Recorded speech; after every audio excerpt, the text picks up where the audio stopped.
পর্দার আড়ালের আম্মা জান, এত বড় বেঈমান ওই ফিরআউন, যে নিজেকে আল্লাহর বিরুদ্ধে গিয়া নিজেকে খোদা দাবি করেছে, তাও কিন্তু ছোট খোদা না, বলছে আনা রাব্বুকুমুল আ'লা। আরে দাবি করলে আর ছোট দাবি করে লাভ কি? বলে আমি সব থেকে বড় খোদা। ওই ঘরে স্ত্রী ফেরাউনের আসিয়া এমন দামি হয়ে গেলেন। আসিয়ার ইতিহাস আপনারা জানেন হে আম্মা জানেরা। আপনারা তো আসিয়া না, তবে আসিয়ার মতোই নারী। আপনারা খাদিজাতুল কুবরা না, তবে তাদের মতোই নারী। আপনারা তো আয়েশা সিদ্দিকা না, তাদের মতোই নারী। আপনারা খাজা মুঈনুদ্দিনের মা না, তবে তাদের মতোই নারী। আপনাদের মতো নারীর পেট থেকেই তো আছে বড় পীর আব্দুল কাদের জিলানী। ও মা, আপনাদের গর্ভ থেকে আছে কত নবী, কত রসুল। আপনাদের মায়ের মতো মায়ের গর্ভ থেকেই তো আসছে বাইজিদ বুস্তামি, চট্টগ্রামের গর্ভ শাহ আমানত। যেই আমানত সার নাম বেঈমানেরাও শ্রদ্ধা ভরে নেয়। ওই আমানত সার ইতিহাস জানেননি চট্টগ্রামওয়ালারা? গরিবের সন্তান, একজন সরকারি চাকরিজীবী ডিসি সাহেবের পিয়ন, কিন্তু আজ ওই ডিসির নাম নাই, পরিচয় নাই। আর আমানত শাহকে আল্লাহ এত দামি করেছেন, আমানত শাহর নামটা কোনো বিধর্মীয় যদি নেই, শ্রদ্ধা ভরে নেই। যার নামে আপনাদের চট্টগ্রামের বিমানবন্দর, শাহজালাল আপনাদের মতো মায়ের সন্তান। এরে আম্মা জান, ওই আসিয়াকে আল্লাহ এত দামি বানায় দিয়েছেন। রহমতের নবী বলেন, হাসরের ময়দানে মানুষগুলো উলঙ্গ দাঁড়াবে, কঠিন হালাত হবে। এমন অবস্থা, ওই হাসরের ময়দানে জান্নাতের ভেতরে আমি মুহাম্মদের সাথে আসিয়ার সাথে বিবাহের বন্ধন হয়ে যাবে। এরে আম্মা জানেরা, এত বড় বেঈমানের ঘরে থেকে আসিয়া এত দামি হলো কিভাবে? সংক্ষেপ তার জবাব হলো, মুসা নবীর ছোঁয়া লেগেছে। মনে আছে না ঘটনা? তো আপনারা জানেন।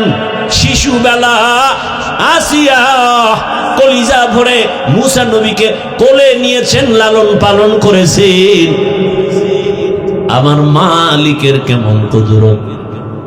আসিয়া মুসা নবীরে লালন পালন করেছেন। আমার মালিকের কাছে আসিয়ার দাম বেড়ে গেছে। একদিন হঠাৎ ফেরাউন তাকায় দেখে আসিয়ার হাত থেকে যেন কি পড়ে গেল, আর আল্লাহর নাম উচ্চারণ হলো। আর একজন মুমিন নারী, নারীরা যদিও দুর্বল, কিন্তু ঈমানের পাওয়ারের সাথে কোনো পাওয়ার চলে না। আসিয়া নারী হলে কি হবে, তবে ঈমানের পাওয়ার বড় কঠিন। এমন পাওয়ার আসিয়া চোখের পানি ছেড়ে কাঁদেন। ফেরাউন পেছনে দাঁড়ানো, আসিয়া টের পায় নাই। ফেরাউন হঠাৎ করে তাকাইছে, এই তুমি কি বললা? আসিয়া কয় আমি রবের নাম নিছি।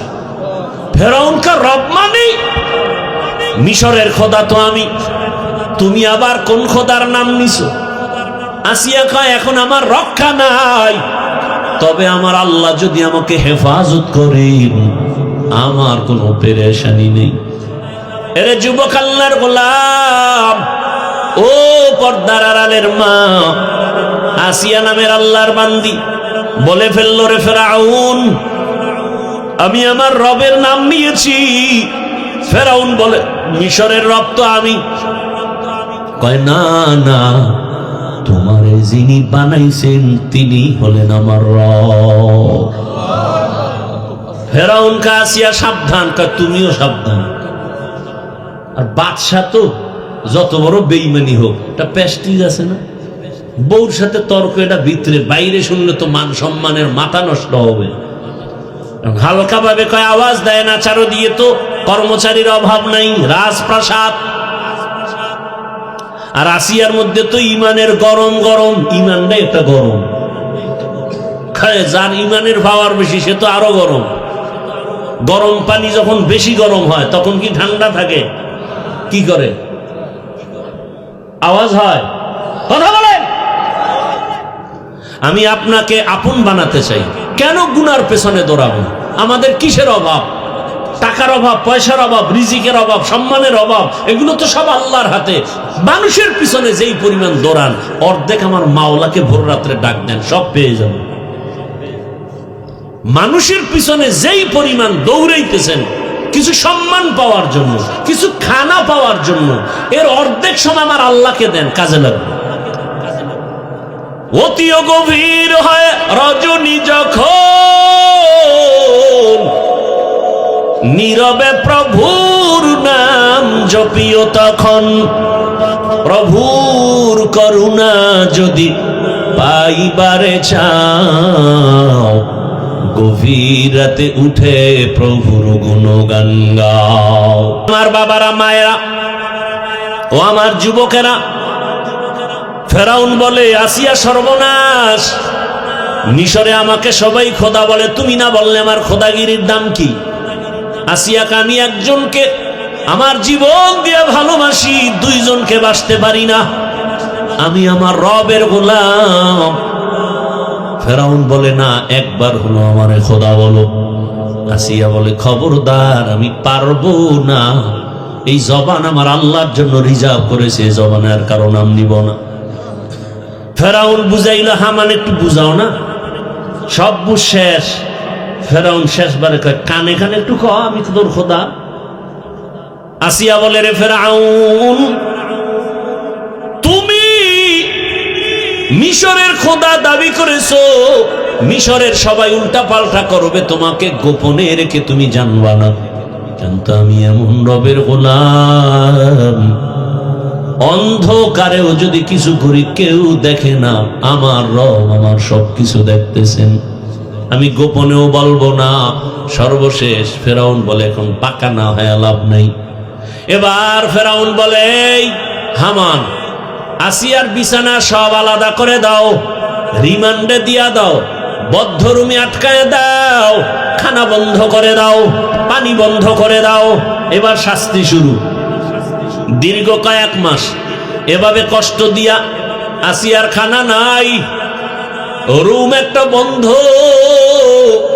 অন্ধকার, বড় কষ্টের রুম। আসিয়ার কোনো পুঁজি নাই, সেজদায় পড়ে শুধু কান্নার আওয়াজ।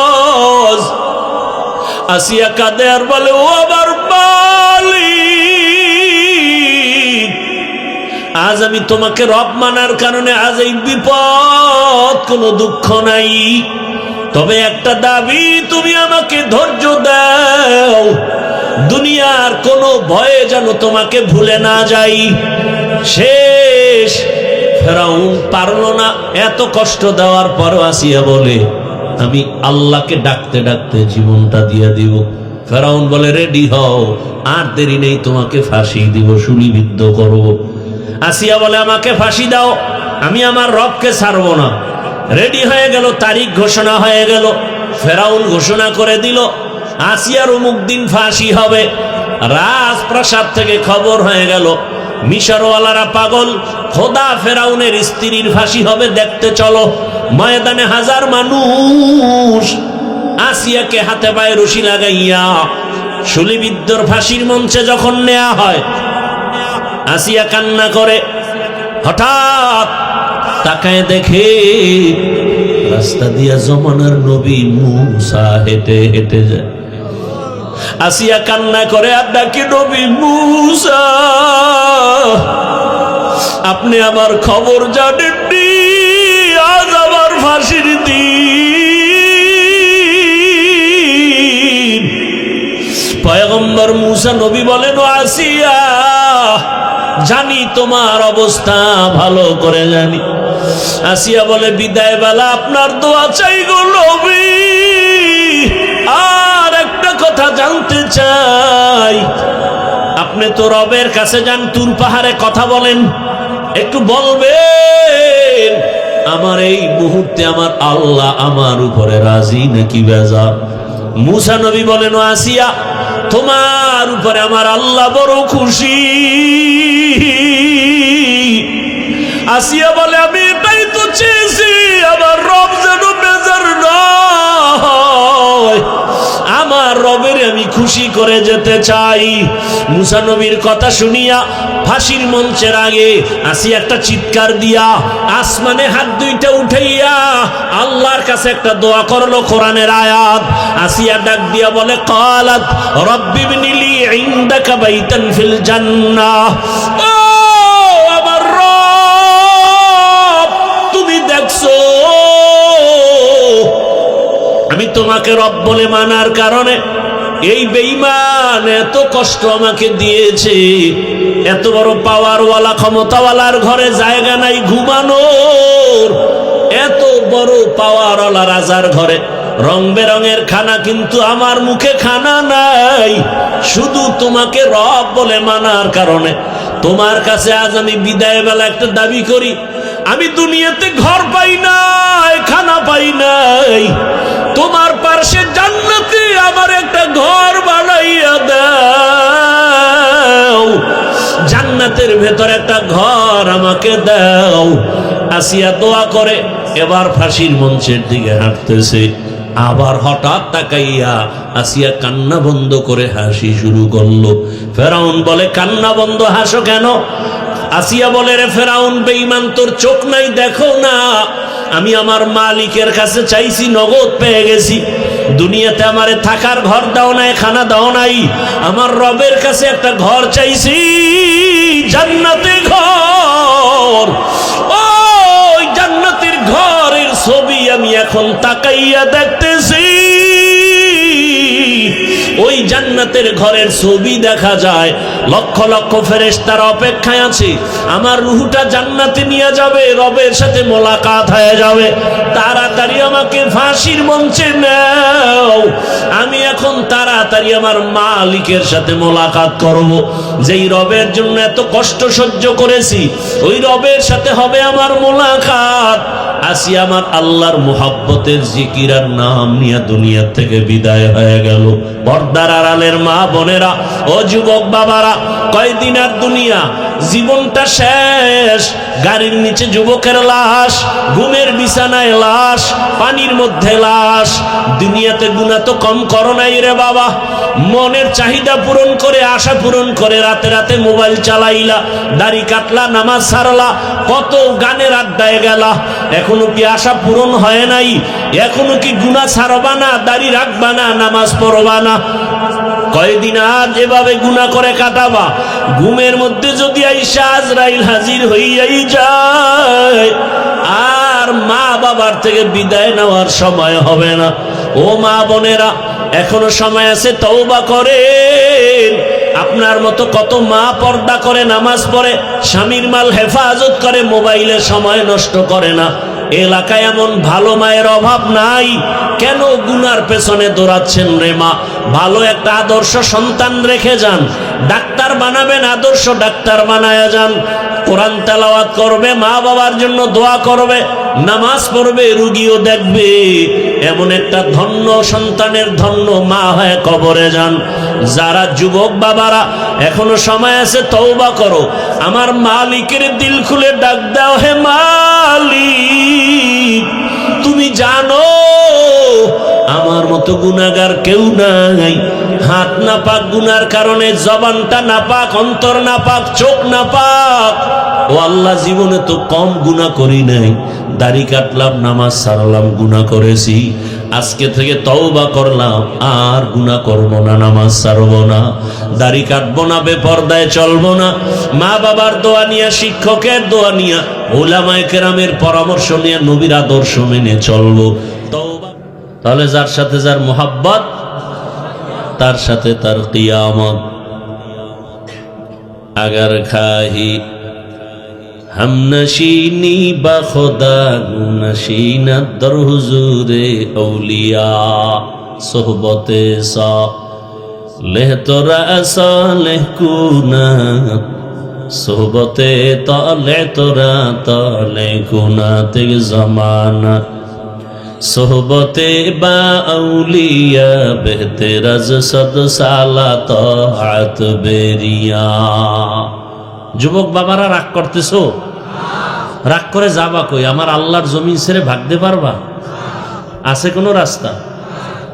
মরণ থেকে যতই পালাও মরণ তোমায় নিবে ঘিরি, যদিও সুদূর আকাশ পানে লুকাও সেথায় লাগিয়ে সিঁড়ি।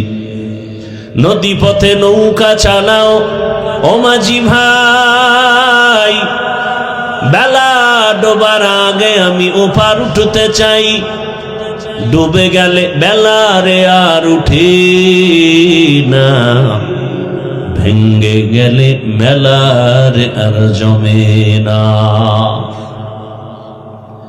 ও যুবক বাবা, ভালো করে খেয়াল করো। আমি যে কথা বলতেছি আমি কিন্তু একবার এ কথা বুঝাই না যে সব আমার মতো হুজুর হয়ে যাও। আমি এ কথা তোমাকে বুঝাই না যে তুমি তাবলিগে না গেলে জাহান্নামে যাবে। এ কথা বলি নাই, বলবো না। আমি এ কথা বুঝাতে চাই না যে তুমি পীরের কাছে যাও, না হয় জাহান্নামে যাবে। বরং আমি এ কথা বুঝাতে চাই তুমি যেখানে আসো, ব্যবসা করো, চাকরি করো, লেখাপড়া করো, ডাক্তারি পড়ো, ইঞ্জিনিয়ারিং পড়ো, তুমি প্রফেসর হও, তুমি ওসি ডিসিএসপি হও, আমার মূল থিমটা হলো তুমি ওখানে থেকে আমার আল্লাহর হুকুম মতো রসুলের আদর্শ চালাও। বলবা হাফিজ ভাই এটা কেমনে সম্ভব? আল্লাহ বিবেক দিছেন, চিন্তা করো। পশুকে আল্লাহ ভালো মন্দ যাচাই করার বিবেক দেন নাই, মানুষকে দিয়েছেন। এজন্যই তো মানুষ আশরাফুল মখলুক। ওয়ালাকাদ কাররামনা বানি আদম ওয়া হামালনাহুম ফিল বাররি ওয়াল বাহরি ওয়া রাযাকনাহুম মিনাত তাইয়্যিবাত ওয়া ফাদ্দালনাহুম আলা কাসীরিন মিম্মান খালাকনা তাফদীলা। বনি আদম বড় দামি, জমিনে চলার মতো আমি ব্যবস্থা করে দিলাম, পানির মধ্যে চলারও সুন্দর আয়োজন করে দিয়েছে। ও বান্দা, তুমি সাপ রাস্তায় চলে, ওরও চলার পথ আছে। একটা পিপিলিকা চলে, ওরও চলার পথ আছে। কিন্তু মানুষের চলার পথের মতো সুন্দর কারো পথ আমি দেই নেই। আমি পিপিলিকারও খানা দেই, আমি গর্তের ইঁদুরেরও খানা দেই, জঙ্গলের হাজারো প্রাণীর খানা আমি আল্লাহ দেই। বঙ্গোপসাগরের ভেতরে হাজারো ধরনের প্রাণী, ওর খানা কে দেন? আল্লাহর নাম আসে না জবানে? বলেন তো, সমুদ্রের প্রাণীর খানা আল্লাহ দেন। পাহাড়ের ভেতরে হাজারো ধরনের প্রাণী আছে, ওদের খানা কে দেন? পিপিলিকার খানা কে দেন? ওরা দামি না আমরা মানুষ দামি? কারা দামি? দেখো যা কুরআনো মে আয়ে মুহতারম মুস্তাফা কি উম্মতে খায়রুল উমাম। পিপিলিকার খানা যদি আল্লাহ ওর গর্তের মধ্যে দিতে পারেন, ওই আল্লাহকে এত দুর্বল কেন ভেবেছ? ওই আল্লাহ আশরাফুল মখলুক হিসাবে আমি বান্দাকে কি আল্লাহ খানা দিতে পারবেন না? পারবেন না? गर तवक्कुल मी कुनी हर सुबह शाम मेरा सानद रिज़्क़ तू अज़ला मक़ाम जुज़्बा हक़ ची ज़े मख़ाज़ इंसुजा फज़ले ऊ आमस्त दर जुमला जहां। হায়াতুল হায়াওয়ানের মধ্যে ঘটনা আছে, বলবো নাকি? না ধৈর্য হারাবেন? দুই একজন কিন্তু হেদায়েত পাইয়ে গেছে, জুতা রেডি করছে দেখছি। এখন হেদায়েত হয়ে গেছে। মরাডারে মারো কেন, লড়ে কেন? ভাই আপনার দাওয়াত, বলে আলহামদুলিল্লাহ। আপনার বাড়ি, বলে নওজুবিল্লাহ।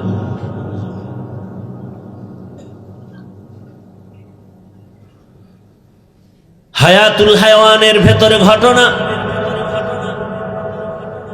উড়ন্ত পাখিদের মধ্যে যত প্রাণী, এদের মধ্যে সব থেকে বেশি হায়াত পায় একটা কাক। সব থেকে বেশি হায়াত কার? কাক চেনেন না? লাল না কালো? কাক কালো, কোকিল কালো, কালো মাথার কেশ, এর চেয়ে বেশি কালো মনের হিংসালেশ। নিম তিতা, নিন্দা তিতা, আরো তিতা খর, এর চেয়ে বেশি তিতা 203-এর ঘর। চাকা গোল, পয়সা গোল, গোলালু গোল, এর চেয়ে বেশি গোল মনের গন্ডগোল। কাকের হায়াত অনেক বেশি, বলে কত? কমপক্ষে 1000 বছর। কয় হাজার?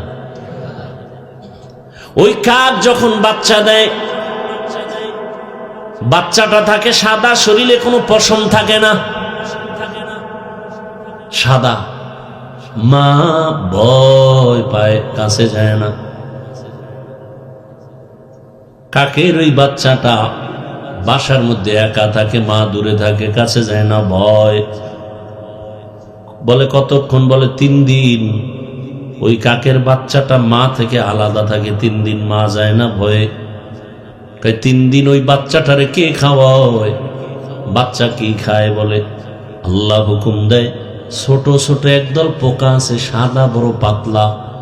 ও ওই কাকের বাসার কাছে গিয়ে খালি ঘুরে ঘুরে ঘুরে, আর ওই বাচ্চাটা হাঁ করে ওর ভেতরে যায়। এভাবে 3 দিন পর্যন্ত ওই কাকের বাচ্চাটা পোকা খাইয়া, ওদিকে পেটও যখন ভরে, শরীরে একটু ভিটামিন আসে, পশম উঠে, কালো কালো পশম উঠে। 3 দিনের মধ্যে পর মা নিজে আসে, এবার বাচ্চার খানা নিজে দেয়। যেই আল্লাহ ওই কাকের খানা দেয়, আল্লাহ পাক আমাদের বড় আদর করে বানিয়েছেন। ওই আল্লাহ কেন আমাকে দিবেন না? তোমার আমার ইমান দুর্বল। ওর এই জমিনে এমন আল্লাহর গোলাম আছেন যাদের ইমান বড় পাওয়ারওয়ালা। চুলার কাছে গিয়া দেখে কি রান্না করবে, বাচ্চাদের খানা নাই, চোখের পানি ছেড়ে আসমানে হাত তুলে ডাক দিছে, আল্লাহ খানা দাও। সাথে সাথে তাকায় দেখে ভিন্ন প্রাণী আইসা তরকারি আর মশলা চুলার কাছে রেখে পাখি উড়ে গেছে।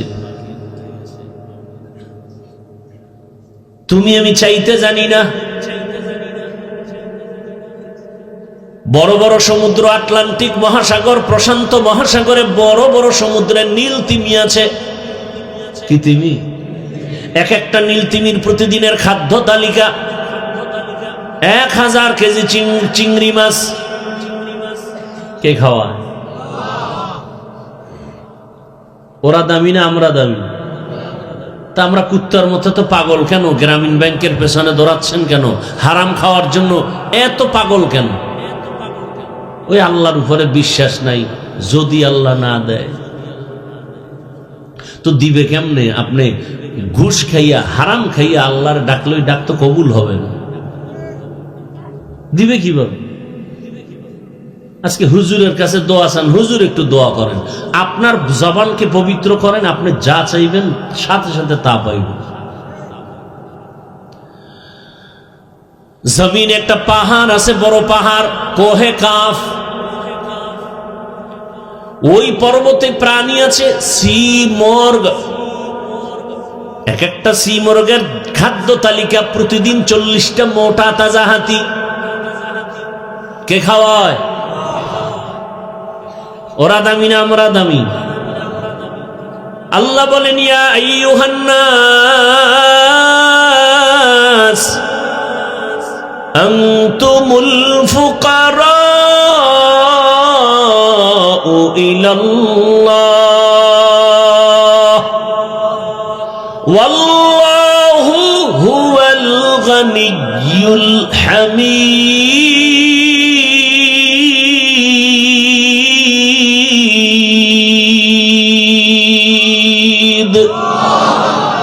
गर तवक्कुल मी कुनी हर सुबह शाम मेरा सानत रिज़्क़ तू अज़ ला मकाम। হাফিজুর রহমান তো কেচ্ছা কাহিনীর বয়ান করে। এই সুনাম আছে না আমার নামে? কথা হয় না। কেচ্ছা কাহিনীর বয়ান করে হাফিজুর রহমান। শুনো, দুই একটা না বললে তো সুনাম ধরে রাখতে পারবো? শুনতে থাকো। আর এই কথাটাও পারলে লিখে রাখো, লিখে রাখো। ধাক্কা তো কম দিলা না রে বাবা, কিন্তু নিজেই পড়ে গেল। হাফিজুর রহমানকে ফেলতে পারলা না, আর কি করতে চাও? আল্লাহ হেদায়েত দান করুন। তবে লিখে রাখো। আর তোমার লাইনে কোন হুজুর পাইলে জিজ্ঞাসা যে হাফিজ ভাই এই বইলে গেছে দেখেন তো। পৃথিবীতে শ্রেষ্ঠ কেচ্ছা কাহিনীর কিতাবের নাম কোরআন, লিখে রাখবা। একটা ফাউল কথা বলার জন্য স্টেজে বসি নাই, আমার প্রত্যেকটা মিনিটের সময়ের দাম আছে। পৃথিবীর শ্রেষ্ঠ কিচ্ছা কাহিনীর কিতাবের নাম কোরআন। পৃথিবীর শ্রেষ্ঠ কিচ্ছা কাহিনীর দ্বিতীয় কিতাবের নাম হাদিস। তোমার খবর আছে? ওলামায়ে কেরাম আছে দুই একজন স্টেজে, কই? ওলামায়ে কেরাম একটু সাধারণ মানুষকে জানায়া দেন, আল্লাহর কোরআনে গরুর কেচ্ছা নাই। বলেন না কেন? কোরআনের ভেতরে সাপের কেচ্ছা, বাঘের কেচ্ছা, হাতির কেচ্ছা, পিপিলিকার কেচ্ছা, ব্যাঙের কেচ্ছা, মশার কেচ্ছা, মাছির কেচ্ছা। ওদের নামে তো আল্লাহ সূরা নাজিল করেছেন, সময় নেই বলার। যদি কপালে থাকে এই আয়াতের আলোচনা ঢুকলে আসবে দুই একটা, জানি না আয়াতে ঢুকতে পারবো কিনা, এখনো হাদিসের চারপাশে দৌড়াচ্ছি।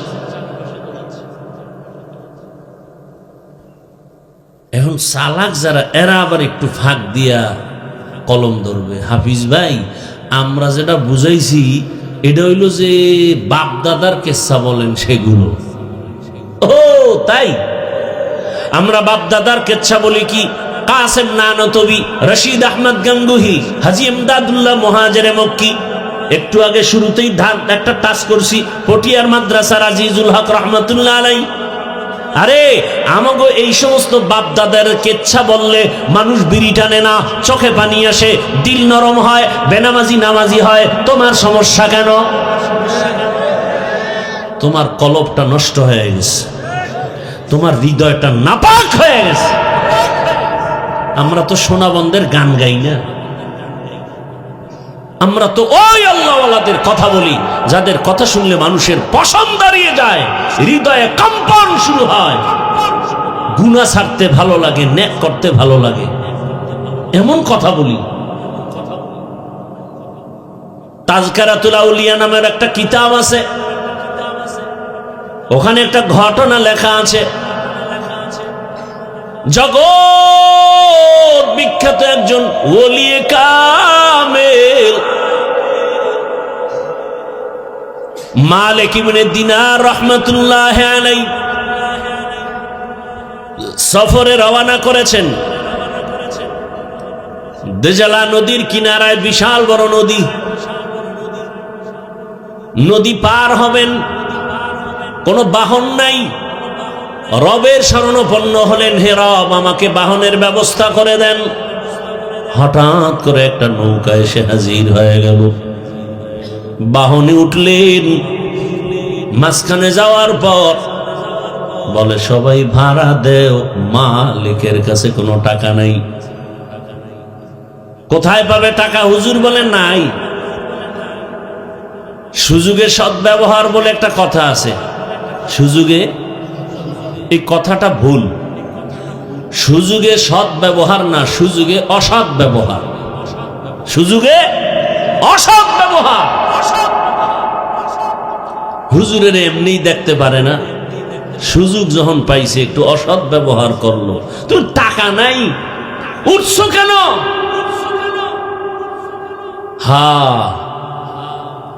বাংলাদেশে এত ঝামেলা কেন বাবা? শুরুতেই বলছিলাম মাদ্রাসা, মসজিদ, তাবলিগ, পীর মুরিদের অভাব নাই। বয়ান আর বয়ান, এক এক থানায় প্রতিদিন বয়ান চলে, বক্তারা হাজার হাজার মানুষ বয়ান শুনে। এরপর এত ঝামেলা কেন আমার দেশে? একমাত্র কারণ আলেমদের সাথে বেয়াদবির ফলাফল।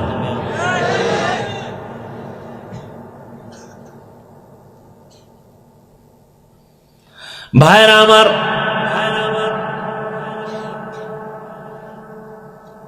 আমার দেশে যারা প্রথিত যশা আলেম, এদের ভক্ত কি আমাদের দেশে নাই? আমি ওমরায় ছিলাম, হজে গত বছর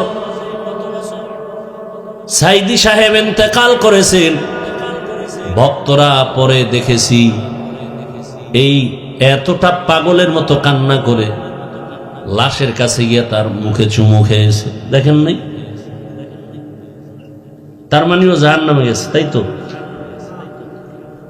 শাইখুল হাদিস আল্লামা আজিজুল হক রহমাতুল্লাহ আলাই,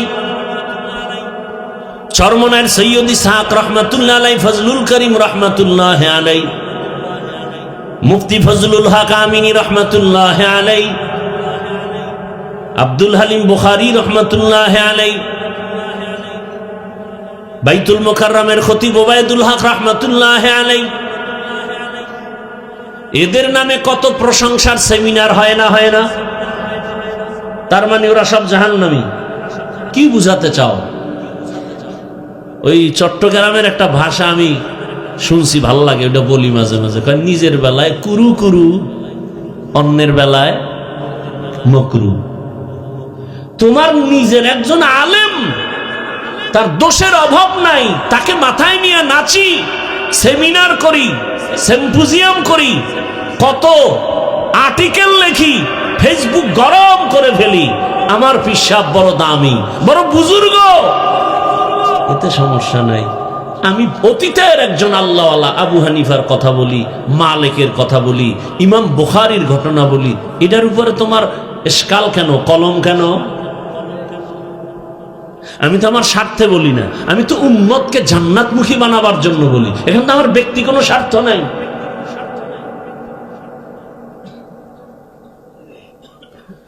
ওই যে শুরুতে একটা টাচ করছি না, কপাল যদি খারাপ হয়, আমি হাফিজুর রহমানকে, রসুলের বয়ানেও কপাল খুলে না।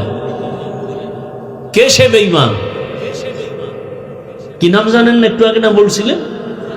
গরবা সুরাত আদমি ইনসাবুদে আহমদবু জাহলো হামেক সাবুদে আদমিরা আদমিয়ত লাজেমাস উদেরাগর বুনা বশদ হি জামাস। ধৈর্য হারাচ্ছেন? সামনে আগাবার একটু। ভাই তুমি এই মনিটরের সাউন্ডটা একটু উঠাও তো, সামান্য। অনেক বকা দিল আলেমকে, শেষ পর্যন্ত ঘটনা বলবো না, সামনে গেলেন। টাকার ব্যবস্থা কুদরতি ভাবে হয়ে গেছে। ওপারে উঠে দেখেন রাস্তার মাঝে একটা যুবক শুয়ে শুয়ে কান্না করে। আল্লাহর ওলি তাকায় দেখলেন হঠাৎ একটা কাক রুটির একটা টুকরা এসে যুবকের মুখে দিয়ে চলে গেল। কিছুক্ষণ পর ওই পাখিটা আবার আসছে, ওর মুখে আবার পানি দিছে, চলে গেল। মালিক ইবনে দিনার গিয়ে বলে, যুবক তুমি এখানে অসুস্থ, কান্না করো, কারণটা কি? বলে 7 দিন হয়েছে। 7 দিন। কারণ কি বলো? বলে বাইতুল্লাহর হজে সফরে রওনা হয়েছিলাম, কাফেলার লোক হারায় ফেলেছি, এখানে আমি বড় অসহায়, কোথায় যাব? পথ হারিয়ে কান্না করতে করতে আল্লাহর কাছে কান্না করেছি, পেটের ক্ষুধা নিবারণ হয় না, মালিক খানার আয়োজন করো। দয়াময় রব্বুল আলামিন এতদিন কান্নার পরে একটু ধৈর্যের পরীক্ষা নিয়ে পাখির মাধ্যমে আমার রিজিকের ব্যবস্থা করেছেন। আল্লাহ কি আসমান থেকে ডাইরেক্ট আইয়া মুখে খানা দিবে? এই কোন নিয়ম আছে নাকি? আল্লাহ কাছে আসবে, আর সেই আল্লাহর তাজাল্লি সহ্য করা যাবে? মুসা নবী তো পারে নাই, আল্লাহকে দেখতে চাইছে তুর পর্বতে। আল্লাহ কয় নূরের তাজাল্লি ছাড়বো, পারবা? সহ্য করলে আমাকে দেখতে পারবে। মশাই গিয়া সুলাইমান নবীর কাছে বিচার দেয় বাতাসের বিরুদ্ধে, যে ওর জ্বালায় কোথাও থাকতে পারি না। সুলাইমান নবী বলে এক চেটিয়া বিচার হবে না, আসামি আর বাদী এক জায়গায় আনতে হবে। দাঁড়াও, আমি বাতাসরে ডাকি। অভিযোগ দিছ, জিজ্ঞাসা করতে হবে না। বাতাস আসতে আছে, আসতে আছে। মশা চুপচাপ বসা। হঠাৎ বাতাস যখন কাছাকাছি আসে, শো শো আওয়াজ। মশা কয় নবী কি এর আওয়াজ? তোমার অভিযোগ যুক্ত সেই আসামি বাতাস, ওর ভয় ঢুকে গেছে। কেন ওই বিচার চাই না, আগে কুত্তা ফিরে দৌড়। মশাকে আমার বিচার লাগবে, যেই বাতাসের ভয় পাই সেই না আমার হেন দরকার নেই আমার, আমি আগে জীবন বাঁচাই। আল্লাহ তাআলা মাধ্যমে কাজ করেন। দুনিয়াটা ওয়াসাইলের মধ্যে চলবে, লা বিল ফাজাইল। ওয়াসাইলের মাধ্যমে দুনিয়া চলে। তো বলতেছিলাম আমার রব ওই যুবকের যদি পাখির মাধ্যমে রিজিক দিতে পারেন, আমাকে আল্লাহ কেন দিবেন না? আল্লাহ বলেন আমার কাছে চাও। দুনিয়াওয়ালারা চাইলে বেজার হয়, কারণ সব ফকির, আমি আল্লাহ ধনী। ইয়া আইয়ুহান নাস আনতুমুল ফুকারাউ ইলাল্লাহ। আমি আল্লাহ ধনী, সবাই ফকির। আর আমি আল্লাহ এমন ধনী যে আমি প্রশংসিত ধনী, দুনিয়াওয়ালারা বদনামওয়ালা ধনী। বড় কঠিন হালাত। আল্লাহ পাক বলেন, যার সাথে মহারসুল বলেন যার সাথে ভালোবাসা থাকবে তার সাথে তোমার হাসর হবে।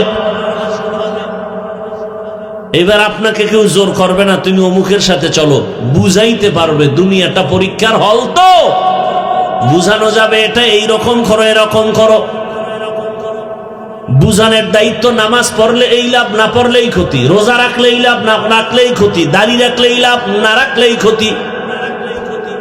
হালাল খাইলেই লাভ, হারাম খাইলে সেই ক্ষতি। বলা যাবে কিন্তু আক্রমণ করা যাবে না, বাই ফোর্স কাউকে অর্ডার দেওয়া যাবে না, কারণ পরীক্ষার হল। পরীক্ষার হলে সময় সবার জন্য সমান। প্রশ্নের উত্তর ভালো লেখো, আলাদা সাপোর্ট নাই। খারাপ লেখবা, বাধা নাই, কারণ পরীক্ষার হলে বাধা দিলে পরীক্ষার হলের মান থাকে না। কিন্তু ফলাফলের বেলায় টের পেয়ে যাবে, প্রমাণ হবে কে পাশ করে পুরস্কার পেল, কে তিরস্কার পাবে। দুনিয়াতে চাইলে তুমি মাথার চুল কেটে ক্যাপ লাগাও, না হয় তুমি টুপি লাগাও। ক্যাপ লাগাও, বাধা নাই। টুপি লাগাও, নিষেধ নাই। দাড়ি রাখবা, নিষেধ নাই। দাড়ি কেটে ফেলবা, বাধা নাই। বুঝানো যাবে, কাউকে আক্রমণ করা যাবে না। মন চাইলে মসজিদে ঢুকো, নিষেধ করবে না। মন্দিরে যাও, বাধাও দিবে না। কেন? বলে পরীক্ষার হল, ভালোটাও করতে পারো, খারাপটাও করতে পারো, কিন্তু ফলাফলের বেলায় তাকায় দেখবা কে জান্নাতি, কে জাহান্নামী। আল্লাহ হেদায়েত দান করুন। এই জন্যই তো উল্টা পাল্টা করে। সেও যেমন আরামে খায় আর ঘুমায়, যে সঠিকভাবে চলে সেও খায় আর ঘুমায়, কোনো পেরেশানি নাই। ফলাফল কিন্তু লেখা হইতেছে, কে ভালো কাজ করছে, কে খারাপ করছে, সব কিন্তু রেকর্ড হচ্ছে, রেকর্ড। হাসরের ময়দানে আল্লাহ সব সামনে পেশ করবেন। ওয়াউজিআল কিতাবু ফাতারাল মুজরিমিনা মুশফিকিনা মিম্মা ফীহি ويقولون يا ويلتنا ما لهذا الكتاب لا يغادر صغيرة ولا كبيرة إلا أحصاها ووجدوا ما عملوا حاضرا ولا يظلم ربك أحدا। আল্লাহ তাআলা সব আমলনামা পেশ করবেন। গুনাহগারেরা তাকায় দেখবে কি জীবনে ওখানে করেছে। সব ছোট থেকে ছোট গুনাহ লেখা, বড় থেকে বড় সব আমল লেখা। লা ইউগাদিরু সগীরাতাও ওয়ালা কাবীরা, ছোট বড় কোনোটা ছেড়ে দেওয়া হবে না। এবং এমন আমলনামা পেশ করবে যেখানে কোনো জুলুম করা হবে না। বড় কঠিন। পশুদের কোনো জান্নাত নাই, জাহান্নামও নাই। ভালো করে খেয়াল করেন, পশু, চার পাওয়ালা জানোয়ার, ওদের জান্নাত নাই। কথা বলেন, কি ঘুম আসতেছে? আমার তো জানা মতে বাঙালি সারা রাত ঘুমায় না, সময় পায় একটু নিরিবিলি ওই টাইমটা অন্তত মোবাইলের হকটা আদায় করবে। কিয়ামতের দিন একটা নিয়ে তো উঠতে হবে। মা বাবারটা পারে না, ছেলেরটা পারি না, মেয়েরটা পারি না, স্ত্রীরটা পারি না, অন্তত একটা তো বলতে পারবো আল্লাহ অন্তত মোবাইলেরটা হক আদায় করে আসছে। সারা রাত মোবাইলে শুধু জেনা করেছি, চোখের জেনা, হাতের জেনা, জবানের জেনা, অন্তরের জেনা। বাবাও মোবাইল চালায়, মা মোবাইল চালায়, মেয়ে মোবাইল চালায়, ছেলে মোবাইল চালায়। চোখের গুনাহ, হাতের গুনাহ, জবানের গুনাহ, অন্তরের গুনাহ। মিথ্যা বললে বল, আমি কানে ধরে তওবা করব। কি এগুলো চলে না? যেই পরিমাণ আকাম চলে ঘরে ঘরে, চেহারাটা তো বানর হওয়া দরকার ছিল। ঘুমের থেকে উঠে দেখবে তার চেহারা শুকরের মতো। হয় না কেন? রহমতের নবীর উম্মত হওয়ার বরকতে আল্লাহ করেন না। কিন্তু চিনলে না সে রসুলকে। যদি চিন্তা তাহলে গলায় ছুরি লাগাইতা, দাড়ির মধ্যে না। আল্লাহ হেদায়াতের দৌলত দান করেন।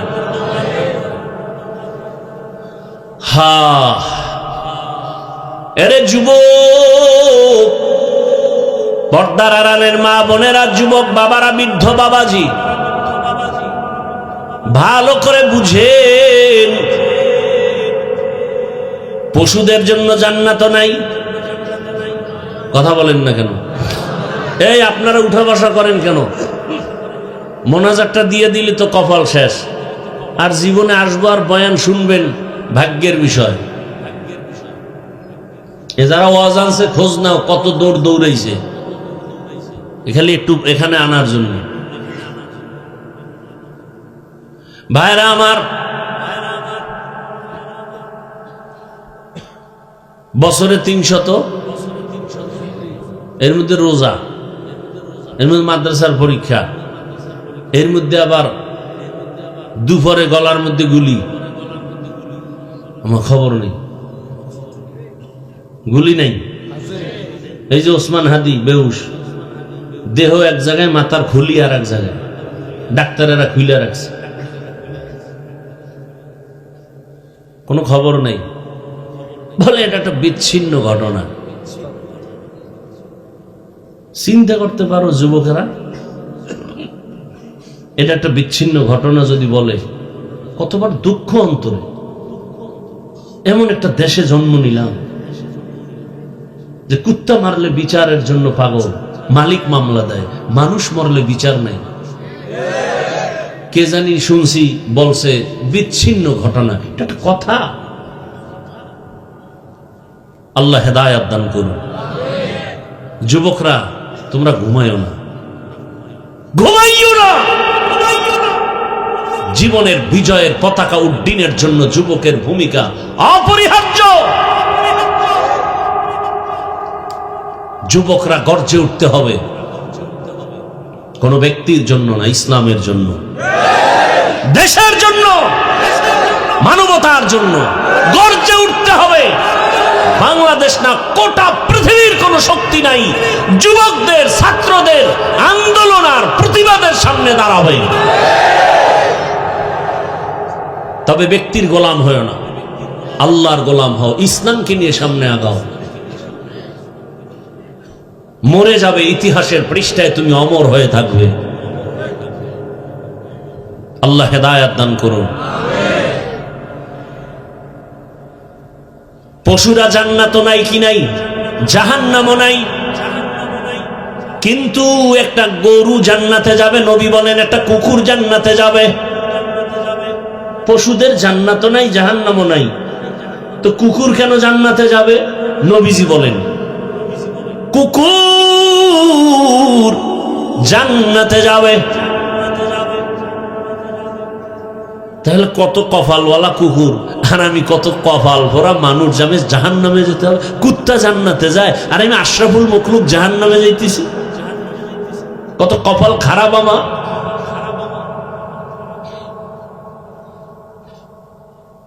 জীবনটা নষ্ট। নিজের সম্মান নিজে দিতে জানলাম না রে বাবা। আমার সম্মান যদি আমি নিজে ধরে রাখতে না পারি, কেউ আমাকে ধরে রাখতে দিবে না। আমি মানুষ, কুকুর আমার গোলাম, বাঘ আমার গোলাম, সূর্য আমার গোলাম, চাঁদ আমার গোলাম। দুনিয়ার সব আমার গোলামি করবে আর আমি আল্লাহর গোলামি করব। দুনিয়ার সব আমার কথা শুনবে, কিন্তু শুনে না কেন? আমি আল্লাহরটা শুনি না। কি আমি যদি বাবার কথা না শুনি, আমি যদি বাবা হই, আমার সন্তানের কথা, আমার কথাও সন্তান শুনবে না। বাবার সাথে ছেলের তর্ক লাগছে, এক পর্যায়ে বাবার পায়ে রশি লাগায় টানতে টানতে রাস্তায় নিছে। বুঝেননি কিছু যুবকেরা? বাবার পায়ে রশি লাগায় ছেলে টানতে টানতে রাস্তায় নিছে, টানতেছে ধুম। কিছু দূর পরে যাওয়ার করবো, এ বাবাকে আর টানিস না। কয় কেন? কয় এই পর্যন্ত সীমানা, এরপরে গেলে সীমানা লঙ্ঘন হবে। কেন বাবা? কয় আমার বাপেরও টানতে টানতে এই পর্যন্ত আনছিলাম, তুই আর সামনে যাইস না। মাতা দিনু তুদানু, যেমন কর্ম তেমন ফল। জুতা কিনতে গেছে, মনের নিয়ত ভালো না, চিন্তা করছে ঈদের আগের রাত্রে টাকা দেবো অর্ধেক, বাকিটা পরে দেবো, মানে নাই। বাংলাদেশ না, ওয়াদা করবে, টাটকা ওয়াদা, ভিতরে অন্তর খারাপ। গিয়া কই চামড়ার জুতা মার। কয় জোড়া? এক জোড়া।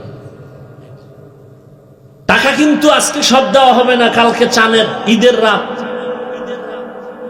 দোকানে লেখা ঈদের রাইতে কেউ বাকি দেয়, কি করার? নাও করা যায় না। কর্মচারীর চোখে বাড়ি মারছে, দে জনমের মতো দিয়ে দে।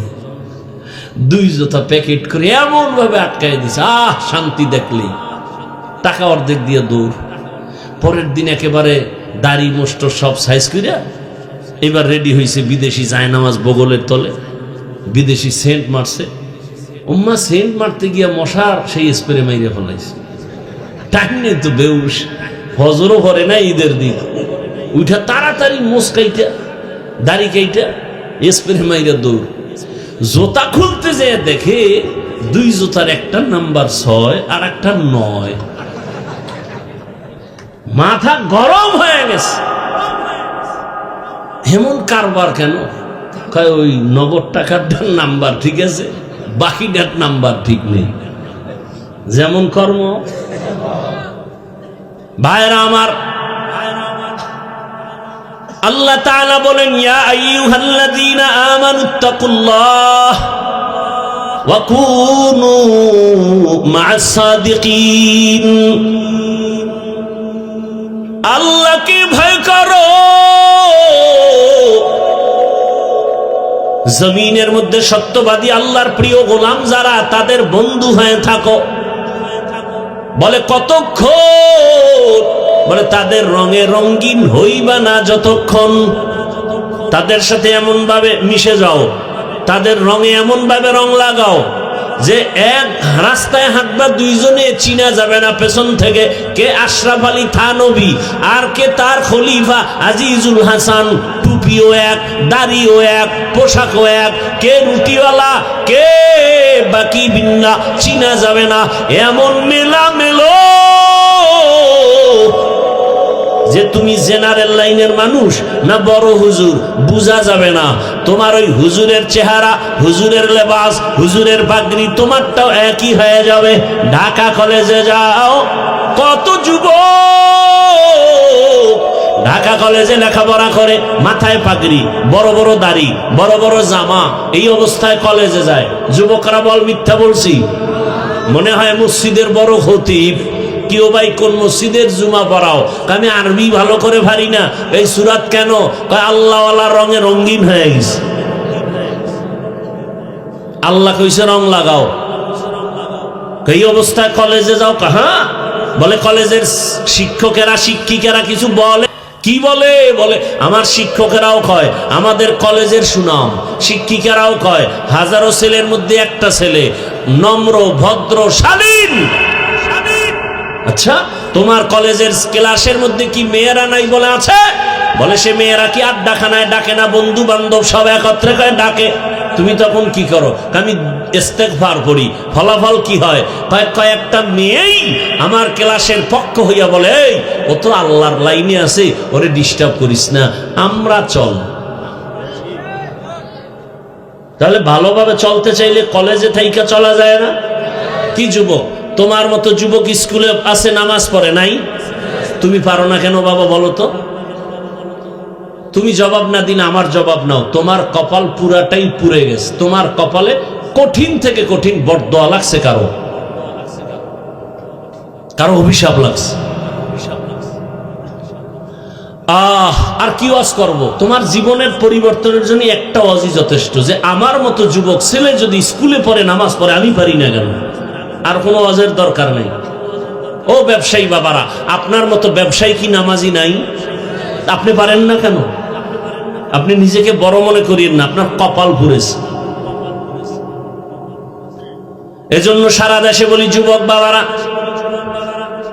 আমি বলি তুমি স্কুলে পড়ো, কলেজে পড়ো, চাকরি করো, ব্যবসা করো। জানি না আমার মতো বলনেওয়ালা কেউ আছে কিনা, নাই, চ্যালেঞ্জ। এইভাবে কেউ বলে না, বরং অনেক আলেম আমাকে এই কথা বলতে নিষেধ করে, কিন্তু আমি বলতেছি সাহস দিয়া, কঠিন ভাবে বলি, যুবক স্কুল কলেজ ছাড়িস না। কোন হুজুর এই কথা বলে? যুবক তুমি স্কুলে পড়ো, কলেজে পড়ো, দোয়া করে গেলাম, ডাক্তার হও, ইঞ্জিনিয়ার হও, প্রফেসর হও, ওসি ডিসিএসপি হও, চেয়ারম্যান মেম্বার এমপি হও, কিন্তু ছোট একটা দাবি, তুমি বেয়াদব হইও না রে বাবা। কি হইও না? বলতে পারো হাফিজ ভাই ডাক্তার হব, ইঞ্জিনিয়ার হব, বেয়াদব হব না, কথার ব্যাখ্যা কি? বেয়াদব হব না কথার ব্যাখ্যা হলো, তিন জায়গায় বেয়াদবি করবা না, করলেই তোমার মরার আগে ধ্বংস শুরু, কসম আল্লাহ। এক নাম্বার জায়গা মা বাবা। যদি মা বাবার সাথে বেয়াদবি করো, আর ওই মা বাবা যদি কষ্ট পেয়ে নিঃশ্বাস ছেড়ে দেয়, তোমার ধ্বংস শুরু হবে, আর এই ধ্বংস থেকে বাঁচার উপায় হবে না। দ্বিতীয় জায়গা হলো তোমার শিক্ষক। তৃতীয় জায়গা হলো তোমার উলামায়ে কেরাম, মুরব্বী। এই তিনটা জায়গায় যদি তুমি বেয়াদবি করো, তোমার জীবনটা ধ্বংস হয়ে যাবে। আর এই তিন জায়গার দোয়া নিয়ে যদি সামনে আগাও, আল্লাহর কসম তুমি শুধু এই এলাকার ডাক্তার হবা না, পুরা দুনিয়া তোমাকে চিনে ফেলবে, তুমি একজন ভালো ডাক্তার। এটা আল্লাহ পারেন না? ডাক্তার জাকির নায়েকের কত সুনাম, কি হোমিওপ্যাথিক ডাক্তার। কে জানে তার মা কে, বাবা কে, কে জানে তার বাড়ি কেমন। তোমার মতো সারা যদি মোবাইলে গুনাহ করতেন, জীবনে এত দামি ডাক্তার জাকির নায়ক হতে পারত না রে বাবা। জীবনটা নষ্ট করো কেন বাবা? তোমারে আল্লাহ কি রত্ন দিছেন, কি সম্পদ দিছেন, তুমি সে সম্পদ মেধা দিয়ে কাজ করবা। তোমার টাকা লাগবে না, কিচ্ছু লাগবে না, খালি মেধাটাকে লাইনে চালাও, গোটা দুনিয়ার সব টাকাওয়ালা তোমাকে খুঁজবে, কসম আল্লাহ। মেধাটাকে কাজে লাগাও, আদবওয়ালা ডাক্তার হও, গোটা দুনিয়া তোমার পেছনে ঘুরবে। আদবওয়ালা ইঞ্জিনিয়ার হও, গোটা দুনিয়া তোমাকে খুঁজবে। আমি মিথ্যা বলছি? আর মোবাইলে আকাম করো, দেখবা কিছুদিনের মধ্যে তুমি পাগল হয়ে রাস্তায় উলঙ্গ ঘুরবে, কেউ জিজ্ঞাসা করবে না। মা বাবার অভিশাপ, শিক্ষকের অভিশাপ, আলেম ওলামার অভিশাপ, ধ্বংস হয়ে যাবে তোমার জীবন মরার আগেই।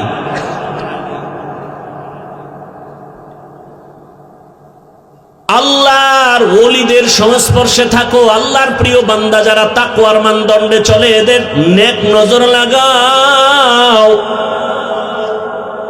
এটাকেই বলে সৎ সঙ্গে স্বর্গবাস। বাকিটা কি? অসৎ সঙ্গে সর্বনাশ। একটু আগে কিন্তু বলেছিলাম, ভুলে গেছো? কুকুর কেন জান্নাতে যাবে জানো? জান্নাতে গেলেও কোনো লাভ নাই, না গেলেও ক্ষতি নাই, তবে যাবে কেন? এবং কোন কুকুর যাবে? কোন কপালওয়ালা কুকুর?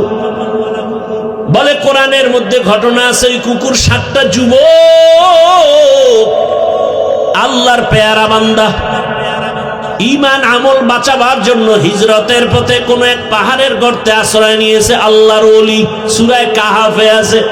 এরা নবী না, সাহাবী না, কি? খালি এতটুকু বলা যাবে এরা আল্লাহ ওয়ালা, ওলিয়ে কামেল। সূরা কাহাফের ঘটনা। ওই যুবকের ছোঁয়া লাগছে ওই কুকুরের। এই ভালোর ছোঁয়া লাগায় এত দাম হয়েছে। রহমতের নবী বলেন এই কুকুরটা হাসরের ময়দানে জান্নাতে যাবে। নাউজুবিল্লাহ। ঘুম আসতেছে? কুকুর জান্নাতে গেলে লাভ নাই, কিন্তু আল্লাহ বুঝাতে চান যে একটা কুকুর, পশু ভালোর সংস্পর্শে থাকার কারণে কুকুর যদি এত দামি হয়, তুমি আশরাফুল মাখলুক, তুমি যদি একজন আল্লাহর প্রিয় গোলামের সাথে সম্পর্ক রাখো, তুমি তো আরো দামি হবে। আমি দামের দরকার নাই তো কি হবা? আমি পশুর চেয়েও খারাপ হবো। তার প্রমাণ কি? বলে ভোটের আগের রাত্রে আমি 500 টাকায় বিক্রি হব। কথা, তুমি পশু না, পশুর চেয়েও খারাপ। একটা খাসি কিনলে 20,000 লাগে, একটা গরু কিনলে 1 লক্ষ লাগে। আশরাফুল মাখলুক এটি এত পশুর থেকে খারাপ, 500 টাকায় বিক্রি হয়। কি যুবক বাবার, আমি মিথ্যা বলছি? ওরে টাকায় তো পশু বিক্রি হয়, মানুষ বিক্রি হতে পারে না। আর তসবিহ গুনে কবে আসবে সেই বরকতের রাত, এবং সেই বরকতের টাইম তাহাজ্জুদের সময়। ওই বরকতি হাদিয়া না নিলে তো আমার জীবন ধ্বংস হয়ে যাবে। আল্লাহ হেদায়াত দান করুন। টাকায় পশু বিক্রি হয়, মানুষ বিক্রি হতে পারে? এরপর আমি বলি, যেটি বেলাজা বেহায়া যে না ওই পায়খানা খাবাই, তাহলে আমার একটা দাবি, তুমি যেহেতু মানুষ, অন্তত সূরাতে তো মানুষ, ভিতরটা কুত্তর থেকে খারাপ হোক, সূরাতে যেহেতু মানুষ, অন্তত আমগো মানুষের দামটা রাখো। বলো যে ভাই আমারে যদি তুমি কিনতে চাও, অন্তত খাসি আর গরুর থেকে 1-1.5 লাখ বেশি দিতে হবে। আমি এত পশুর দামে বিক্রি হতে পারি না। আমি যেহেতু মানুষ, মানুষ বলে আমাকে মানুষ, অতএব আমারে কিনতে হলে 5 লাখ লাগবে। তো তুই বোঝা যাবে যে না একটু ব্যবধান আছে পশুর মধ্যে আর তুমি মানুষের মধ্যে। এক বড় লোক আইসা বসছে তার সুন্দর দস্তারখানে, কর্মচারী একটা, খেয়াল করতেছেন নাকি না ছেড়ে দিব? বড় লোক বসা আর ওই কর্মচারী সে আইসা একেবারে সামনে বসে পড়ছে। কর্মচারীরা সামনে বসানো অনেক দূরে থাকে না, এখন আর ইগোতে লাগছে। বড় লোককে, বেয়াদব, তোর মধ্যে আর গাধার মধ্যে ব্যবধান কি? কর্মচারী কয় 1 বিঘা। কয় বিঘা? 1 বিঘা বা আধা হাত। তোর ভিতরে আর গাধার ভিতরে ব্যবধান কি? এই আধা হাত 1 বিঘা। কারণ ওই বলদ তো আর বুঝে নাই।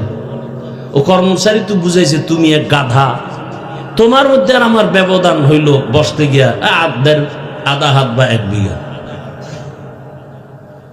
হা, বড় কঠিন। কির পীরের মুড়ি, তাবলি গলা, কির হাজি সাহেব, আহ টাকা আসলে দেখেন না, খালি যৌতুক খাওয়ার লোভে এক একজন পাক্কা ইমানওয়ালার হালাত কি হয় মাইয়া বলার বিয়ার টাইমে। দেখেন তো চট্টগ্রামবাসী, দেখেন তো বিবাহের সময় ইমানওয়ালার কি হালাত। হায় হায়, 5 তলা বিল্ডিং কাফে, রাত 12টার পর মসজিদের ইমামের ঘুম ভেঙে গেছে। কি ও ভূমিকম্প? কয় না, তা হাজি সাহেব বিষয় কি? কাকে দাওয়াত পান নাই? কিসের দাওয়াত? ছাদের উপরে গায়ে হলুদ চলে, আমার মাইয়ার বিয়া। কে আকাম চলে না চট্টগ্রাম? গায়ে হলুদ হারাম, বলেন না কেন? গায়ে হলুদ নরমাল হারাম না কঠিন হারাম? আপনি মানেন না, সেটা আপনার ভিন্ন বিষয়। এখানে বহু লোক আছে নামাজ পড়ে না, আছে না? সেটা ভিন্ন, আপনাকে বুঝাবো। কিন্তু ফতুয়া তো ফতুয়ার জায়গায় থাকবে। গায়ে হলুদ কি ভাই? সম্পূর্ণ হারাম। শুধু যৌতুক হালাল। চট্টগ্রামে এই গজব নাই। আল্লাহ হেদায়েত দান করুন। যারা যৌতুক নেয়, যারা দেয়, পৃথিবীতে এরা নিকৃষ্ট নারীদের দুশ্মন। এরা নারীদের দুশ্মন, নিকৃষ্টতম দুশ্মন। এদের মতো জালেম, ডাকাত, মানবতার দুশ্মন আর কেউ হতে পারে না। আল্লাহ হেদায়েত দান করুন। এই কথা এই ওয়াজ বলারও তো মানুষ নেই, শোনারও মানুষ নেই। যারে দিয়ে ভূত ছাড়াবো, সেই জনকে যদি ভূতে পায় তো ভূত ছাড়াবে কি? সৎসঙ্গে স্বর্গবাস, অসৎসঙ্গে একটা কুকুর জান্নাতে যাবে। একটা ক্ষুদ্র পিপিলিকা আল্লাহর জান্নাতে যাবে। ওই পিপিলিকার দামটা কত? যে পিপিলিকা আল্লাহর কাছে এত দাম যে ওর নামে সূরা নাজিল হয়ে গেল। ওই পিপিলিকার নামে সূরায়ে নমল, পিপিলিকার নামে। তো পিপিলিকার দাম কত? এত দাম কেন? সুলাইমান নবীর সোয়া লাগছে। বাসুলাইমা দাদে মুলকো সরোয়ারি শতমতি খাতে মশদে ওয়াপুরি। পয়গম্বর সুলাইমান আলাইহিস সালাম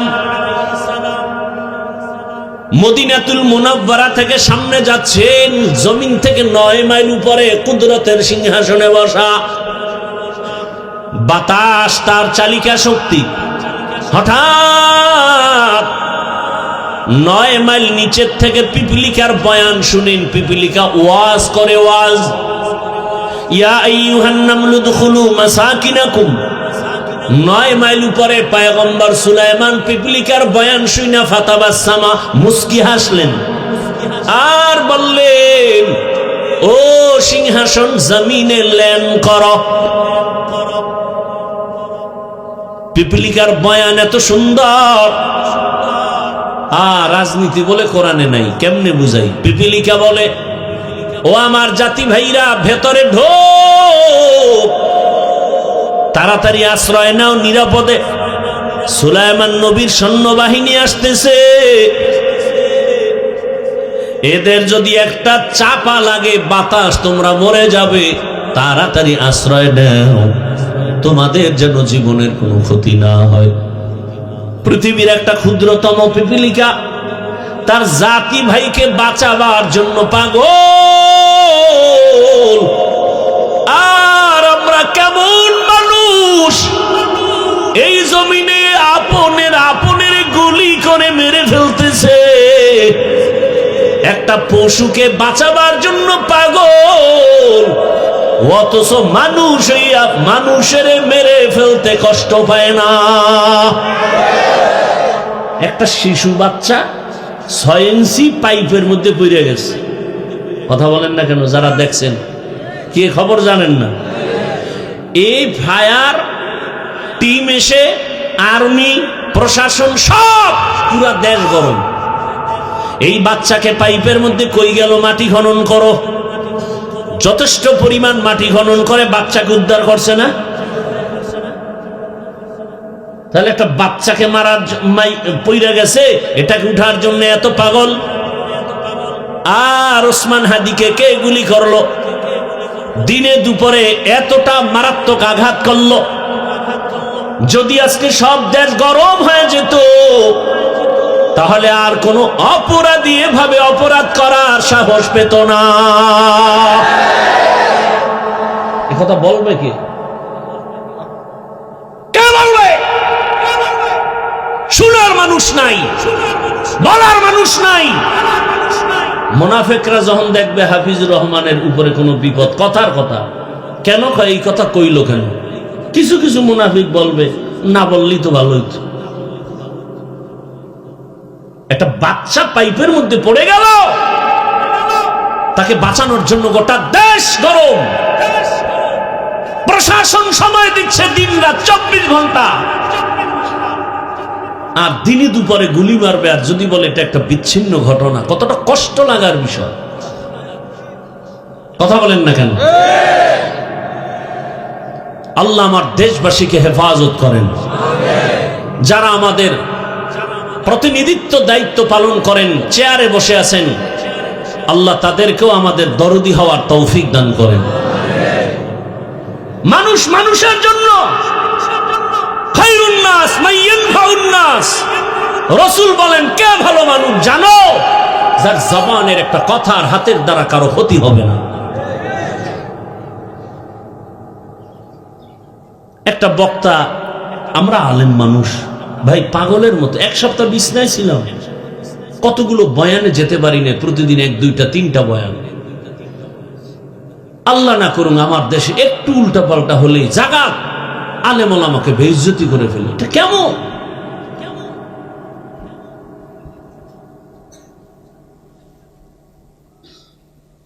একজনকে বেইজ্জতি করবার, তুমি বেইজ্জত হবা না, এটা হতেই পারে না। তুমিও বেইজ্জতি না হওয়া পর্যন্ত মরণ আসবে না। এই জন্য অন্যের বিপদে খুশি হতে নাই। ওই বিপদ তো আল্লাহ তোমাকেও দিতে পারে। আল্লাহ হেদায়েত দান করুন। এমনটা করেন না, মানুষকে ইজ্জত নষ্ট করিয়েন না। মানুষের ইজ্জত তো মানুষ হেফাজত করুন।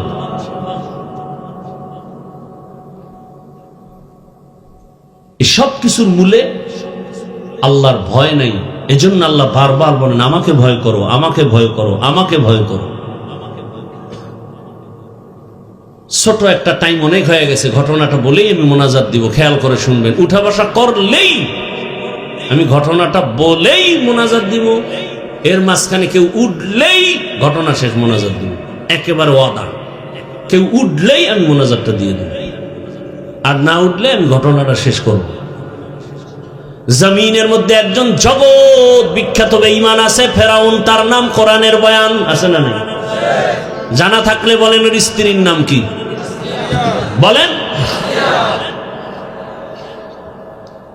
মা বোনদেরকে খেয়াল করার জন্য বলছি, ও পর্দার আড়ালের আম্মা জান, এত বড় বেঈমান ওই ফেরাউন, যে নিজেকে আল্লাহর বিরুদ্ধে গিয়া নিজেকে খোদা দাবি করেছে, তাও কিন্তু ছোট খোদা না, বলছে আনা রাব্বুকুমুল আ'লা। আরে দাবি করলে আর ছোট দাবি করে লাভ কি? বলে আমি সব থেকে বড় খোদা। আরো জোরে বলেন না। ওই ঘরে স্ত্রী ফেরাউনের আসিয়া এমন দামি হয়ে গেলেন। আসিয়ার ইতিহাস আপনারা জানেন, হে আম্মা জানেরা। আপনারা তো আসিয়া না, তবে আসিয়ার মতোই নারী। আপনারা খাদিজাতুল কুবরা না, তবে তাদের মতোই নারী। আপনারা তো আয়েশা সিদ্দিকা না, তাদের মতোই নারী। আপনারা খাজা মুঈনুদ্দিনের মা না, তবে তাদের মতোই নারী। আপনাদের মতো নারীর পেট থেকেই তো আছে বড় পীর আব্দুল কাদের জিলানী। ও মা, আপনাদের গর্ভ থেকে আছে কত নবী, কত রসুল। আপনাদের মায়ের মতো মায়ের গর্ভ থেকেই তো আসছে বাইজিদ বোস্তামি, চট্টগ্রামের গর্ভ শাহ আমানত। যেই আমানত সার নাম বেঈমানেরাও শ্রদ্ধা ভরে নেয়। ওই আমানত সার ইতিহাস জানেননি চট্টগ্রামওয়ালারা? গরিবের সন্তান, একজন সরকারি চাকরিজীবী ডিসি সাহেবের পিয়ন, কিন্তু আজ ওই ডিসির নাম নাই, পরিচয় নাই।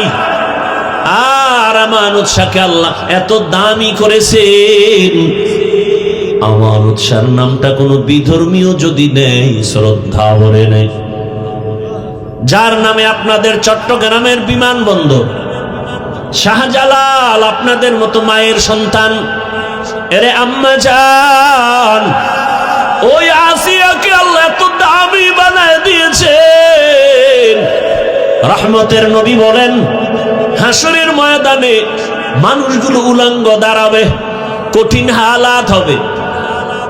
এমন অবস্থা, ওই হাসরের ময়দানে জান্নাতের ভেতরে আমি মুহাম্মদের সাথে আসিয়ার সাথে বিবাহের বন্ধন হয়ে যাবে।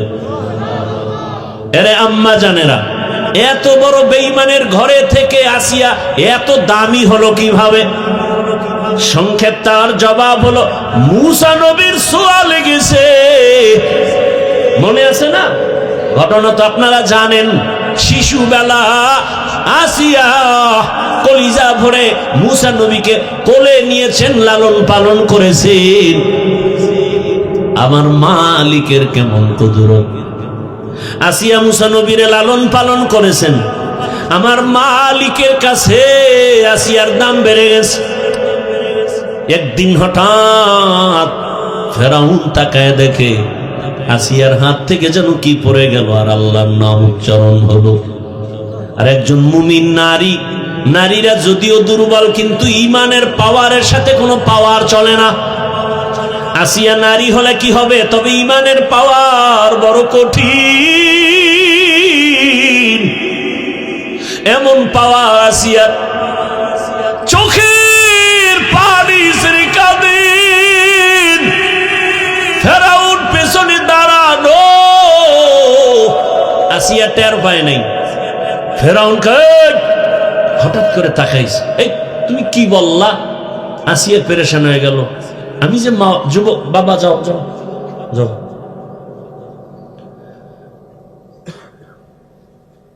যখন গোপন আসিল, গোপন যেহেতু প্রকাশ হইয়াই গেল, আর গোপন রেখে আসিয়া কয়, আমি রবের নাম নিছি। ফেরাউনকে রব মানে মিশরের খোদা তো আমি, তুমি আবার কোন খোদার নাম নিছো?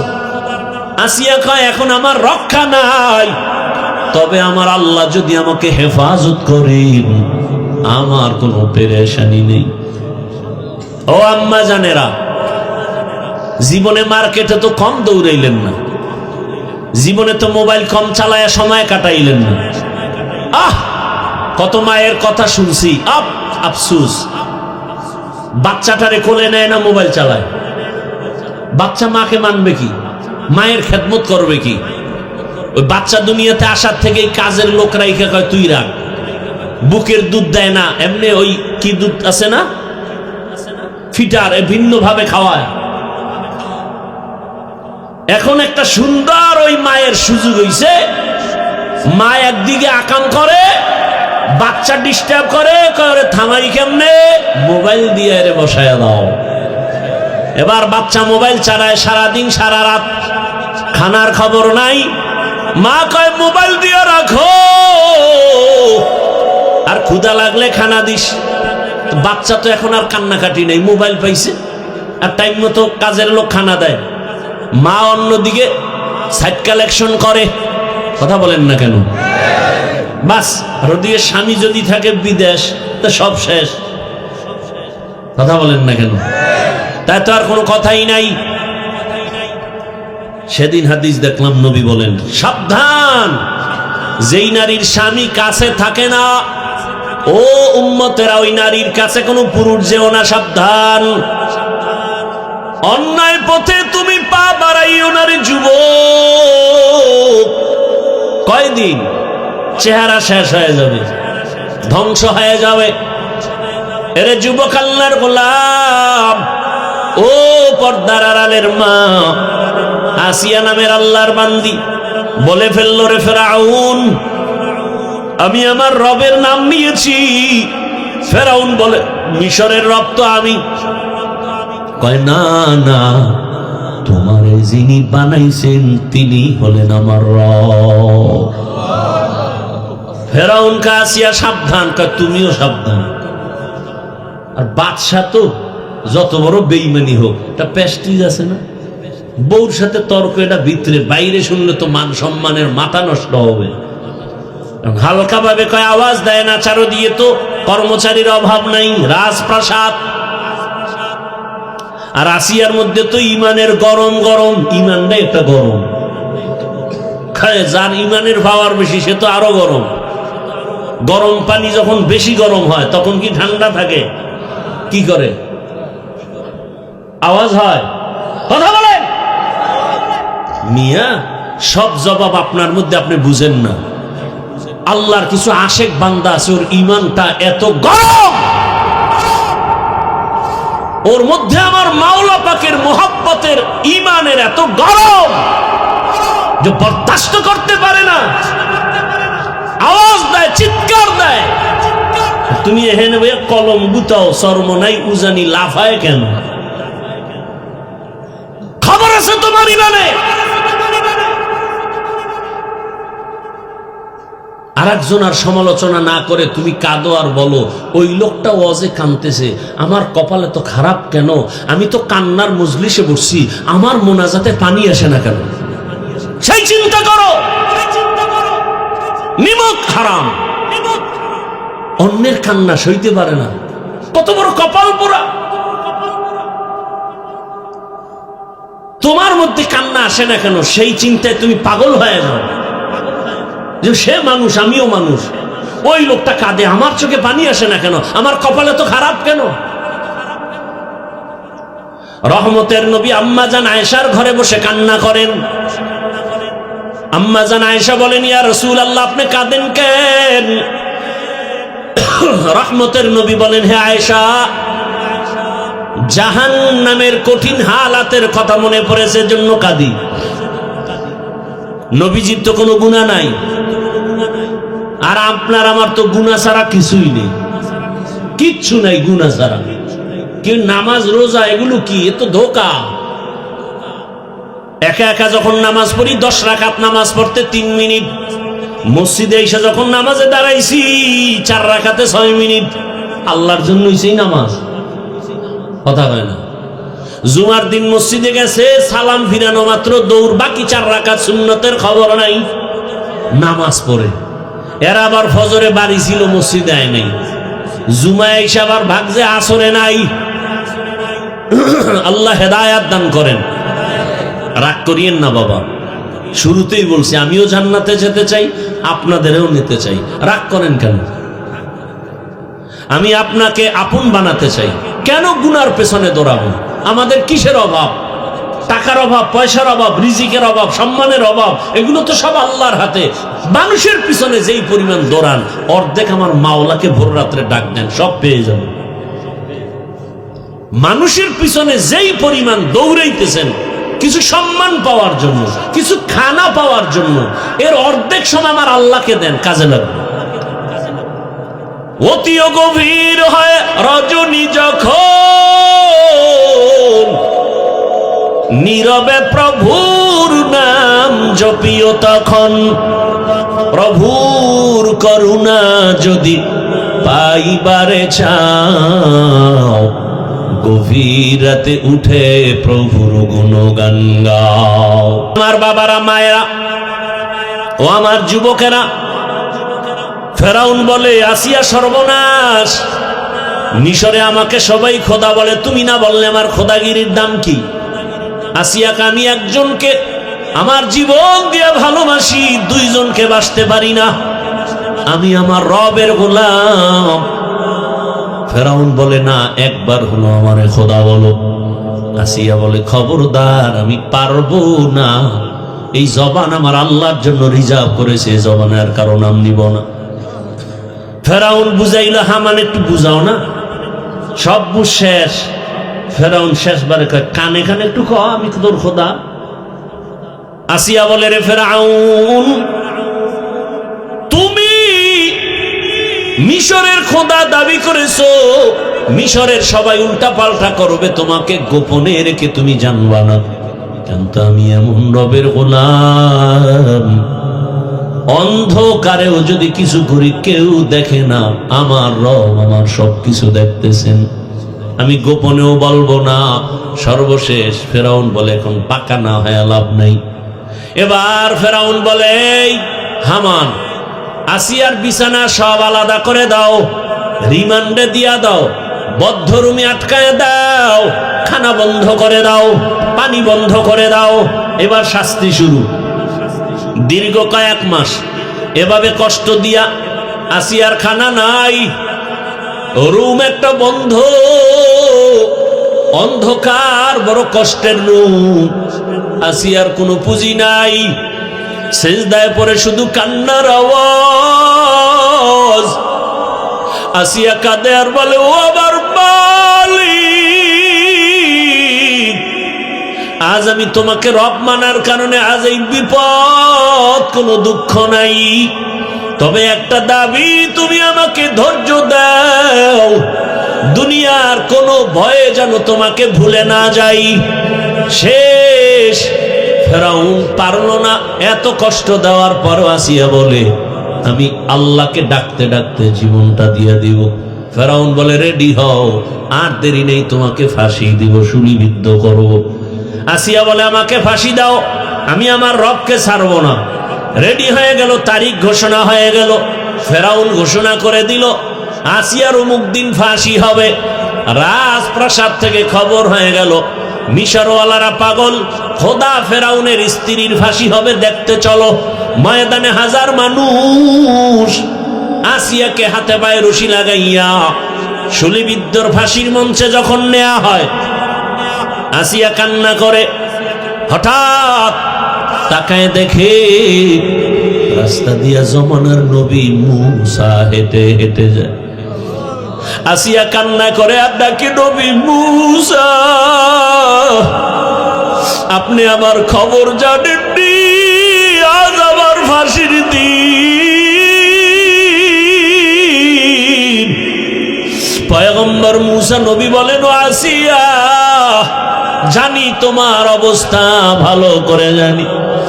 আসিয়া বলে, বিদায় বেলা আপনার দোয়া চাই গো নবী, আর একটা কথা জানতে চাই, আপনি তো রবের কাছে যান, তুর পাহাড়ে কথা বলেন, একটু বলবেন আমার এই মুহূর্তে আমার আল্লাহ আমার উপরে রাজি নাকি বেজা? মুসা নবী বলেন, ও আসিয়া, তোমার উপরে আমার আল্লাহ বড় খুশি। আসিয়া বলে, আমি এটাই তো চেয়েছি, আমার রব যেন বেজার নয়, আমার রবের আমি খুশি করে যেতে চাই। মুসা নবীর কথা শুনিয়া ফাঁসির মঞ্চের আগে আসিয়া একটা চিৎকার দিয়া আসমানে হাত দুইটা উঠাইয়া আল্লাহর কাছে একটা দোয়া করলো, কোরআনের আয়াত। আসিয়া ডাক দিয়া বলে, ক্বালাত রব্বিবনিলি ইনদাকা বাইতান ফিল জান্নাহ, ও আমার রব, তুমি দেখছো আমি তোমাকে রব বলে মানার কারণে এই বেঈমান এত কষ্ট আমাকে দিয়েছে, এত বড় পাওয়ারওয়ালা ক্ষমতাওয়ালার ঘরে জায়গা নাই ঘুমানোর, এত বড় পাওয়ারওয়ালা রাজার ঘরে রং বেরঙের খানা, কিন্তু আমার মুখে খানা নাই, শুধু তোমাকে রব বলে মানার কারণে। তোমার কাছে আজ আমি বিদায় বেলা একটা দাবি করি, আমি দুনিয়াতে ঘর পাই নাই, খানা পাই নাই, তোমার পাশে জান্নাতে আমার একটা ঘর বানাইয়া দাও, জান্নাতের ভেতর একটা ঘর আমাকে দাও। আসিয়া দোয়া করে এবার ফাঁসির মঞ্চের দিকে হাঁটতেছে, আবার হঠাৎ তাকাইয়া আসিয়া কান্না বন্ধ করে হাসি শুরু করলো। ফেরাউন বলে, কান্না বন্ধ, হাসো কেন? আসিয়া বলে, রে ফেরাউন বেঈমান, তোর চোখ নাই, দেখো না, আমি আমার মালিকের কাছে চাইছি, নগদ পেয়ে গেছি, দুনিয়াতে আমারে থাকার ঘর দাও নাই, খানা দাও নাই, আমার রবের কাছে একটা ঘর চাইছি, জান্নাতে ঘর। ওই জান্নাতের ঘরের ছবি আমি এখন তাকাইয়া দেখতেছি,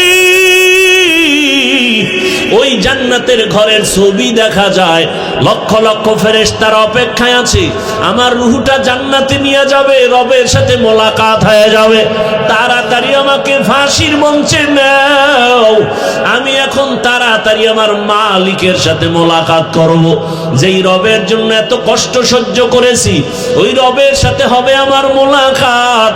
আসিয়া আমার আল্লাহর মুহাব্বতের জিকির আর নাম নিয়ে দুনিয়া থেকে বিদায় হয়ে গেল। পর্দার আড়ালের মা বোনেরা, ও যুবক বাবারা, কয়দিন আর দুনিয়া, জীবনটা শেষ। গাড়ির নিচে যুবকের লাশ, ঘুমের বিছানায় লাশ, পানির মধ্যে লাশ। দুনিয়াতে গুনাহ তো কম করো নাই রে বাবা। মনের চাহিদা পূরণ করে, আশা পূরণ করে রাতে রাতে মোবাইল চালাইলা, দাড়ি কাটলা, নামাজ ছাড়লা, কত গানের আড্ডায় গেলা। এখনো কি আশা পূরণ হয় নাই? এখনো কি গুনাহ ছাড়বা না, দাড়ি রাখবা না, নামাজ পড়বা না? কয়দিন আর যেভাবে গুনাহ করে কাটাবা? ঘুমের মধ্যে যদি আইসা আজরাইল হাজির হইয়াই যায়, আর মা বাবার থেকে বিদায় নেওয়ার সময় হবে না। ও মা বোনেরা, এখনো সময় আছে, তওবা করেন। আপনার মতো কত মা পর্দা করে, নামাজ পড়ে, স্বামীর মাল হেফাজত করে, মোবাইলে সময় নষ্ট করে না। এলাকায় এমন ভালো মায়ের অভাব নাই। কেন গুনার পেছনে দৌড়াচ্ছেন রে মা? ভালো একটা আদর্শ সন্তান রেখে যান। ডাক্তার বানাবেন, আদর্শ ডাক্তার বানায়া যান। কোরআন তেলাওয়াত করবে, মা বাবার জন্য দোয়া করবে, নামাজ পড়বে, রুগীও দেখবে। এমন একটা ধন্য সন্তানের ধন্য মা হয়ে কবরে যান। যারা যুবক বাবারা এখনো সময় আছে, তওবা করো। আমার মালিকের দিল খুলে ডাক দাও, হে মালিক, তুমি জানো আমার মতো গুনাহগার কেউ নাই। হাত নাপাক, গুনার কারণে জবানটা নাপাক, অন্তর নাপাক, চোখ নাপাক। ও আল্লাহ, জীবনে তো কম গুনাহ করি নাই। দাড়ি কাটলাম, নামাজ ছাড়লাম, গুনাহ করেছি। আজকে থেকে তওবা করলাম, আর গুনাহ করবো না, নামাজ ছাড়বো না, দাড়ি কাটবো না, বেপরদায় চলবো না। মা বাবার দোয়া নিয়ে, শিক্ষকের দোয়া নিয়ে, উলামায়ে কেরামের পরামর্শ নিয়ে, নবীর আদর্শ মেনে চলবো। তওবা করার মতো যদি নিয়ত হয়, মুনাফিকি যদি না থাকে, খাঁটি তওবার নিয়তে দুটো হাত আমার আল্লাহকে দেখায় দাও। আয় আল্লাহ, হাতগুলো কবুল করে নেন, তওবা কবুল করে নেন। তওবার উপরে মজবুত হইয়া চলার মতো তৌফিক দান করেন, আমিন।